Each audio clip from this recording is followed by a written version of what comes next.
Hello সবাইকে আসসালামু আলাইকুম। ওয়েলকাম করছি আমার ব্লগ পেজ শেজাস লাইফস্টাইলে। আশা করি সবাই ভালো আছেন। আমি আলহামদুলিল্লাহ অনেক ভালো আছি।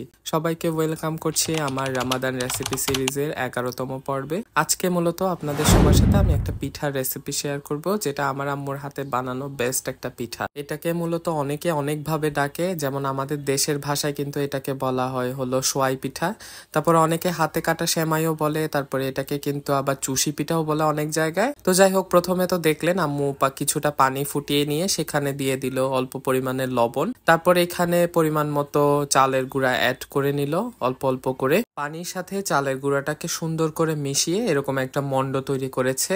তো এখন এটাকে একটু ভালোভাবে ডলে ডলে মথে নিতে হবে, যেভাবে আসলে চালের রুটির কাই করতে হয় বা চালের রুটির জন্য প্রিপেয়ার করা হয় সেভাবেই মূলত এটাকে করা।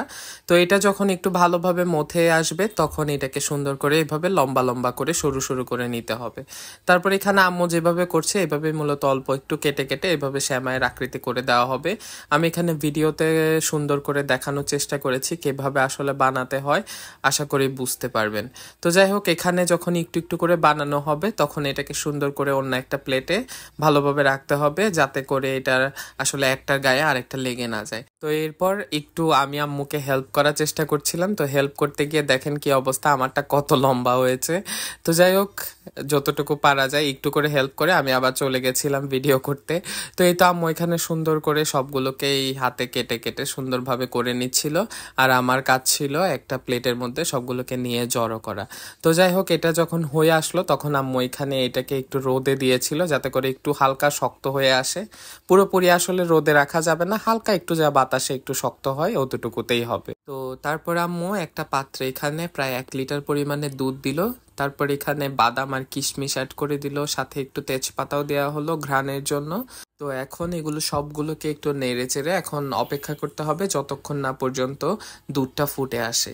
তো দুধটা যখন হালকা ফুটে আসবে তখন এখানে অ্যাড করে দেওয়া হলো পরিমাণ মতো গুঁড়া দুধ, সাথে হালকা একটু লবণ আর চিনি। লবণটা দেওয়া হয় শুধুমাত্র ব্যালেন্স করার জন্য স্বাদের, যাতে করে খেতে ভালো লাগে। তো এখানে আম্মু সুন্দর করে অনবরত নেড়ে যাচ্ছিল যাতে নিচে লেগে না যায়। সাথে আবার অল্প পরিমাণে নারকেল অ্যাড করলো। নারকেল যেহেতু আমরা তেমন একটা বেশি খেতে পছন্দ করি না, বা আমিও তেমন একটা খাই না, সে কারণে মূলত নারকেলটা একটু কম দেওয়া। দুধটা যখন এখানে ভালোভাবে ফুটে আসলো তখন আম্মু অল্প অল্প করে এখানে পিঠাগুলো অ্যাড করছিল। এখানে আম্মু কিন্তু সবগুলো পিঠাকে একসাথে দেয়নি, আর হলো হালকা হাতে একদম নাড়াচাড়া করছিল যাতে করে পিঠাগুলো ভেঙেও না যায়। একদম অল্প অল্প করে আসলে এখানে অ্যাড করছিল যাতে করে সুন্দরভাবে আসলে পিঠাটা আস্ত থাকে। তো এখানে দুধগুলো যখন হালকা একটু ভালো করে ফুটে আসলো তখন এখানে বাকি পিঠাগুলো অ্যাড করে দিল।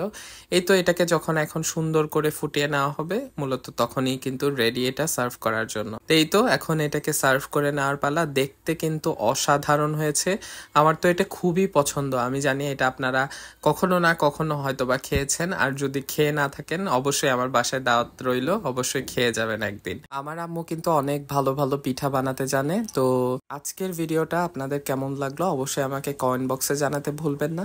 আর আমার ভিডিওটা যদি ভালো লেগে থাকে অবশ্যই আমার পেজটা একটু ফলো করে দিবেন। আর আপনি যদি ইউটিউব থেকে দেখে থাকেন অবশ্যই রিকোয়েস্ট থাকবে আমার চ্যানেলটা একটু সাবস্ক্রাইবও করে দিবেন। তো সবাই ভালো থাকবেন, সবার রামাদান অনেক অনেক ভালো কাটুক সেই দোয়া রইল। তো আপনাদের সবার সাথে দেখা হচ্ছে আমার পরবর্তী কোনো ভিডিওতে। সেই অবধি সবাই অনেক সুস্থ এবং ভালো থাকবেন। আল্লাহ হাফেজ।